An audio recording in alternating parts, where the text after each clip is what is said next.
계약직으로 일해보셨다면 아마 제일 불안한 순간이 바로 그 계약 만료일이 다가올 때일 거예요.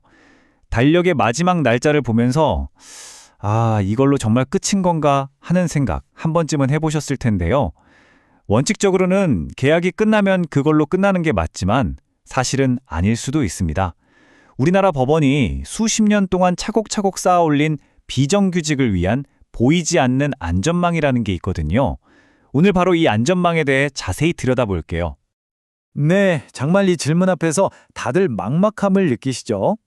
보통은 기간이 끝났으니 어쩔 수 없지 이렇게 체념하기 쉬운데요. 근데 말이죠. 그 생각이 항상 정답은 아니라는 겁니다. 어쩌면 여러분에게도 법적으로 당당하게 주장할 수 있는 권리가 있을지도 모른다는 사실 혹시 알고 계셨나요? 그래서 오늘 저희가 살펴볼 내용은 바로 이 6가지입니다. 계약이 끝나는 게 끝이 아닐 수 있는 이유, 바로 갱신기대권부터 시작해서요. 정규직 전환의 가능성, 그리고 차별 문제와 법적인 한계까지 여러분이 꼭 아셔야 할 내용들을 하나씩 알기 쉽게 짚어드릴게요. 자, 첫 번째 이야기입니다. 우선 원칙부터 딱 짚고 갈게요. 맞습니다. 계약서에 적힌 날짜가 되면 근로관계는 끝나는 게 원칙이에요. 아주 깔끔하죠? 그런데 법원이 가만히 보니까 이걸 악용하는 회사들이 있더라는 거죠. 그래서 근로자를 보호하기 위해서 아주 중요한 예외라는 걸 만들기 시작했습니다. 그 안전망의 첫 번째 골이 바로 갱신기대권입니다. 이게 뭐냐면요. 그냥 재계약되면 좋겠다 이런 막연한 희망사항이 절대 아니에요. 법이 인정하고 보호해주는 아주 구체적이고 정당한 권리라는 겁니다. 이게 대체 무슨 말일까요? 자, 정의를 한번 보세요. 여기서 진짜 중요한 키워드가 2개 나와요. 바로 신뢰관계 그리고 정당한 기대입니다. 그러니까 법원은 그냥 종이 쪼가리인 계약서만 보는 게 아니라는 거죠. 그동안 회사랑 나랑 어떻게 일해왔는지 그 관계 자체를 들여다보는 거예요.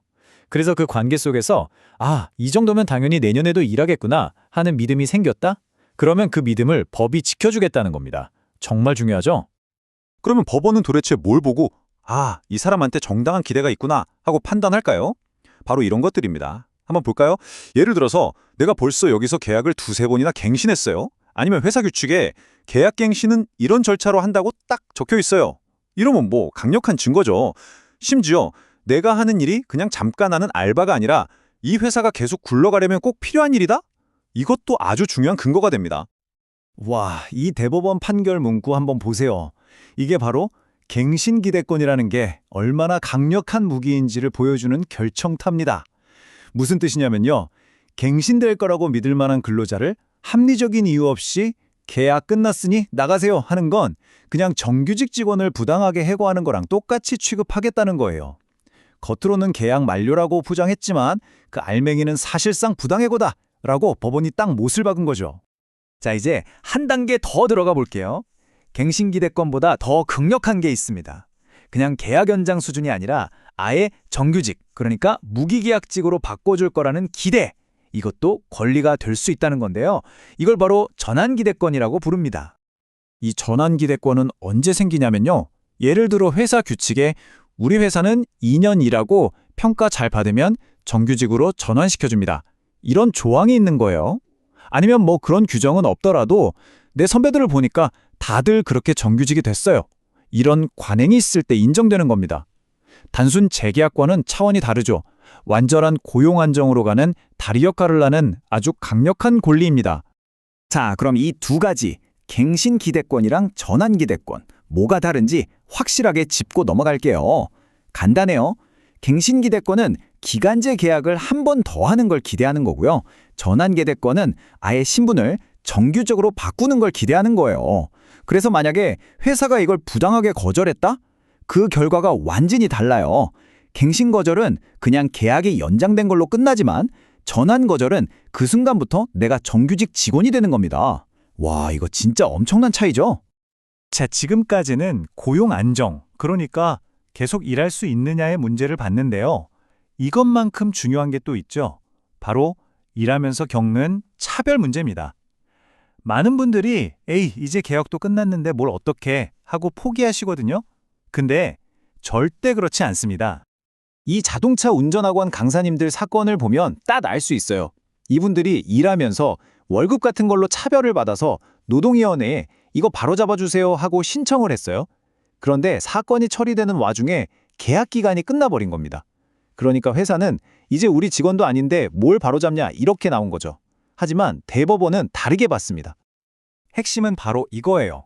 내가 일하면서 겪었던 부당한 차별에 대해서 바로잡아달라고 요구하고 또 보상받을 권리는 내 계약이 끝났다고 해서 그냥 사라지는 게 아니라는 겁니다. 정말 중요한 포인트죠.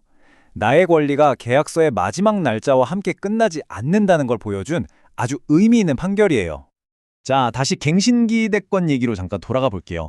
여기서 아주 현실적인 문제가 하나 생깁니다. 법정에서 근로자는 저는 갱신될 줄 알았어요 하고 회사는 아니 우리는 거절할 만한 이유가 있었어요 하고 팽팽하게 맞서요. 자, 이럴 때 누가 증명을 해야 할까요? 누가 자신의 주장이 맞다고 증거를 대야 하냐는 거죠. 바로 이 지점에서 법적인 무게의 추가 확 기울어집니다. 일단 근로자가 저는 과거에도 여러 번 갱신했고 그래서 이번에도 기대할 만했어요 라는 걸 어느 정도 보여주잖아요. 그럼 공이 회사 쪽으로 넘어갑니다.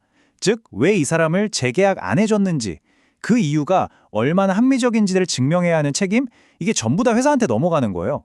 이걸 입증 책임의 전환이라고 합니다. 이 교향악단 사건을 보면 이해가 쉬워요.